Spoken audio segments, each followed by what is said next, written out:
ये क्या parliamentary language है किसी को घमंडी गठबंधन कहना विपक्ष को? आज कौन जांच कर रहा है? दिल्ली पुलिस। कटघरे में कौन है? दिल्ली पुलिस। किसके नीचे दिल्ली पुलिस काम करती है? गृह मंत्रालय की। लेकिन जो आंख खुल के अंधे बने रहे उनका कोई इलाज नहीं होता इस दुनिया में, जानते हैं आलोक शर्मा। लेकिन थेथरई करना है, थेथरई। आप शपथ लेके आते हैं संसद में कि मैं संसद की मर्यादा का हमेशा ख्याल रखूंगा। बच्चा जिद पकड़ ले कि मुझे चांद ला के दो, तो चांद ला के दे दीजिएगा क्या? बहुत बड़ी बात बोल रहे हैं। कीमत चुकानी पड़ेगी। वर्ग विशेष कहां से आ गए? कीमत चुकाएंगे आप, 6 महीने आप कीमत चुकाएंगे। बहुत बड़ी बात बोल रहे हैं। आपने माफी मांगी है, आपने उपराष्ट्रपति के पद को कलंकित दोबारा किया। राहुल गांधी। दोस्तों नमस्कार, स्वागत है आप सभी का। आप देख रहे हैं एस के डिबेट। दोस्तों, संसद की सुरक्षा में सेंधमारी को लेकर विपक्ष इस बात को लेकर हंगामा कर रहा था कि गृह मंत्री अमित शाह संसद में आकर बयान दें। दोस्तों, विपक्षी सांसदों ने इतना हंगामा किया कि संसद की कार्यवाही ही नहीं चल पाई। हंगामे की वजह से विपक्ष के अब तक 141 सांसदों को संसद से सस्पेंड किया जा चुका है। सांसदों के सस्पेंशन का रिकॉर्ड है ये। सांसदों के सस्पेंशन के बावजूद संसद लगातार चल भी रही है और कई बिल पास भी हो रहे हैं। निलंबित सांसदों ने संसद के बाहर हंगामा किया। टीएमसी सांसद कल्याण बनर्जी ने तो उपराष्ट्रपति की नकल ही उतार डाली। दोस्तों, हद तो तब हो गई जब कल्याण बनर्जी उपराष्ट्रपति की नकल उतार रहे थे तो राहुल गांधी उनका वीडियो बना रहे थे। दोस्तों, इस घटना की उपराष्ट्रपति जी ने निंदा की और उन्होंने कहा कि गिरने की भी कोई सीमा होती है। दोस्तों, आज की डिबेट वीडियो इसी मुद्दे पर होने वाली है। बीजेपी की तरफ से डॉक्टर अजय आलोक हैं और आलोक शर्मा कांग्रेस पार्टी की तरफ से हैं। दोस्तों, वीडियो बहुत शानदार होने वाली है। आपसे अनुरोध है वीडियो को अंत तक जरूर देखें। वीडियो पसंद आए तो लाइक करें, शेयर करें, कमेंट करें और मेरे चैनल को सब्सक्राइब करें। चलो दोस्तों, मेन डिबेट स्टार्ट करते हैं। चलिए शुरू करते हैं। देखिए, मुझे लगता है मिमिक्री तो टीवी चैनल्स पर प्रधानमंत्री की भी होती है। अच्छा, हास्य करना, व्यंग के माध्यम से अपनी बात की अभिव्यक्ति करना, और वो भी संसद के बाहर। मुझे नहीं लगता कि कहीं पर उसमें इतना हाय तौबा करने की आवश्यकता है। मोदी जी तो संसद के अंदर मिमिक्री कर देते हैं, तो वो करते हैं कि नहीं करते हैं? और देश के प्रधानमंत्री जो पूर्व रहे हैं, उनके लिए देश के प्रधानमंत्री महोदय मोदी जी ने किस किस शब्दावली का इस्तेमाल किया है वो किसी को याद नहीं है। खुद वीडियो राहुल गांधी बना रहे हैं उस व्यवहार का, जो कि कहा जाए कि संसदीय मतलब मुझे लगता है कि सबसे बड़ा जो संवैधानिक पद है उस पर वो बैठे हुए हैं। सभापति हैं राज्यसभा के, वो बिल्कुल उपराष्ट्रपति हैं। मुझे लगता है कि पद की मर्यादा, भाषा की, एक्शंस की मर्यादा सभी को रखनी चाहिए। जो उन पदों पर बैठे हैं उनको भी रखनी चाहिए। वो गवर्नर थे तब भी उनके ऊपर बहुत सारे सवालिया निशान लगे थे वेस्ट बंगाल में। आज वो उपराष्ट्रपति हैं तो उनको भी अपने पद की गरिमा का ख्याल रखना चाहिए। अच्छा। कि किस तरह से वो राष्ट्रपति से अभिवादन करते हैं और किस तरह से उनके पीछे पीछे चलते हैं। ये सब चीजें सबको देखनी होंगी, किसी एक व्यक्ति को नहीं देखनी होंगी। और भाषा की बात जहां तक है, अभी भी संसद के अंदर संसदीय कार्य मंत्री दूसरे गठबंधन को घमंडी गठबंधन कह रहे हैं। ये क्या पार्लियामेंट्री लैंग्वेज है किसी को घमंडी गठबंधन कहना विपक्ष को?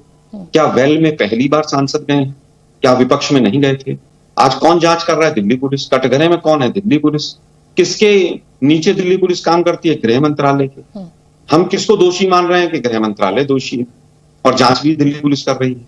तो ये पूरी तरह से आंखों में धूल झोंकने का काम ये सरकार कर रही है। अच्छा, तुमसे ना हो पाएगा। अजय आलोक जी, वो संसद जिसको लोकतंत्र का मंदिर कहा जाता है, जहां सत्ता पक्ष के साथ साथ विपक्ष को भी बैठना है, क्या इतना बड़ा अपराध विपक्ष ने कर दिया? अगर वो ये मांग कर रही है कि साहब सुरक्षा को लेकर आप बयान दे दीजिए, तो क्या ये इतना बड़ा अपराध है कि आप उनको संसद से बाहर ही बिठा देंगे? 141 सांसद, ये एक रिकॉर्ड है, इतिहास रच रहे हैं आप। तो कोई अंधा व्यक्ति हो ना तो उसको आप हाथ पकड़ के रास्ता रोड क्रॉस करवा सकती है। लेकिन जो आंख खुल के अंधे बने रहे उनका कोई इलाज नहीं होता इस दुनिया में। बिल्कुल। जिस दिन ये घटना हुई है उसी दिन स्पीकर साहब ने सर्वदलीय बैठक बुला के कहा है कि मैंने उच्च स्तरीय जांच के आदेश गृह मंत्रालय को दे दिए हैं और इसकी जांच की रिपोर्ट आते ही विस्तृत ब्यौरा सदन में पेश किया जाएगा। संसद की सुरक्षा स्पीकर के हाथ में होती है, ये जानते हैं आलोक शर्मा। लेकिन थेथरई करना है, थेथरई। गृह मंत्री जवाब दें। अरे, गृह मंत्री के पास जब विस्तृत रिपोर्ट की जानकारी आएगी तो गृह मंत्री देंगे उसको स्पीकर को और स्पीकर सदन को जानकारी देंगे। ये प्रावधान है, ये नियम है। क्या विश्व की सबसे पुरानी, देश की सबसे पुरानी पार्टी को यह प्रावधान पता नहीं है? नहीं पता।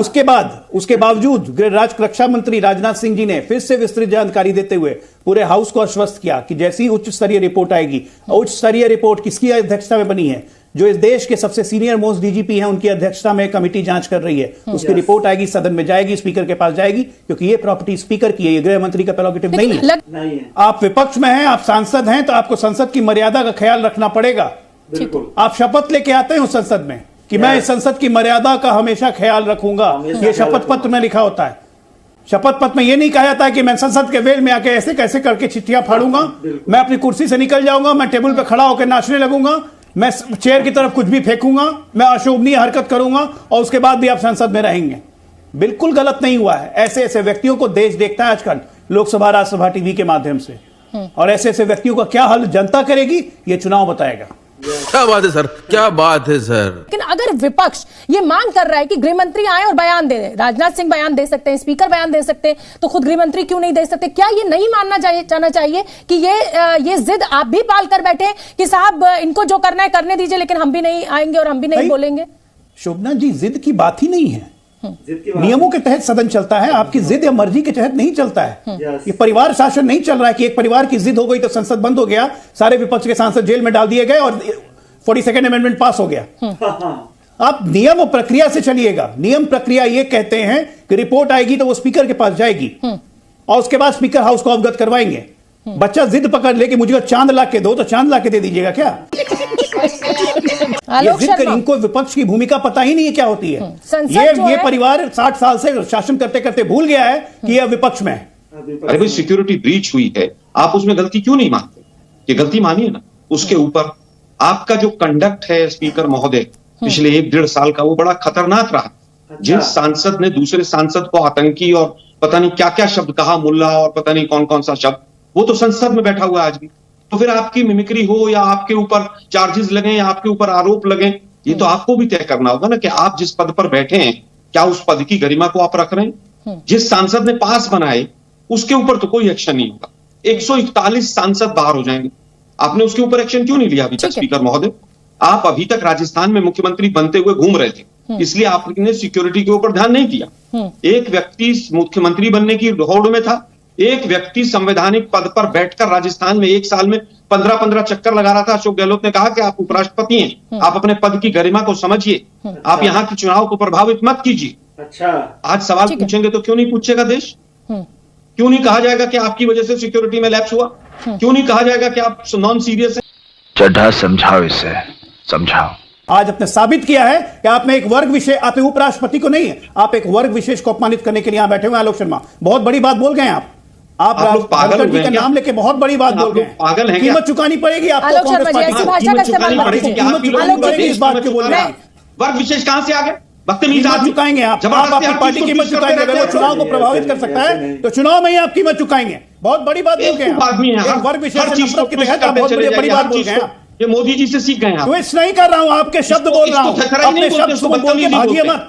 ये छापामार गुरिल्ला युद्ध नहीं है कि बोल गया भाग लिए। जो बोलते हैं उसको ओन कीजिए, और जो बीजेपी के और आरएसएस के पीएनए में ओन कीजिए, जो बोलते हैं उसको ओन कीजिए। आलोक शर्मा, कांग्रेस पार्टी के चरित्र मत लीजिए कि बोला कुछ किया कुछ और उसके भाग गए। ये नहीं चलेगा। फिर बताता हूं, मैंने जो बोला मैं हर हरकत की जवाबदेही आपको देनी पड़ेगी। लेकिन हर हरकत की जवाबदेही लेनी पड़ेगी। आपने माफी मांगी है, आपने उपराष्ट्रपति के पद को कलंकित दोबारा किया। एक राहुल गांधी वीडियो बना के और दूसरा अभी आप ये बात बोल रहे हैं कि उपराष्ट्रपति राजस्थान में चुनाव प्रभावित कर रहे थे। दोनों बातें आप संवैधानिक पद को कलंकित करते हैं। मजा आया। देखा दोस्तों, आपने डॉक्टर अजय आलोक और आलोक शर्मा दोनों को सुना। आप किसकी बात से सहमत हैं? और दोस्तों, आपको क्या लगता है किसी संवैधानिक पद पर बैठे व्यक्ति की नकल उतारना कहां तक सही है? कमेंट सेक्शन में कमेंट करके बताएं। और अगर वीडियो पसंद आई हो तो लाइक करें, शेयर करें, कमेंट करें और मेरे चैनल को सब्सक्राइब करें। चलो दोस्तों, मिलते हैं अगली वीडियो में। जय हिंद, वंदे मातरम, जय श्री राम।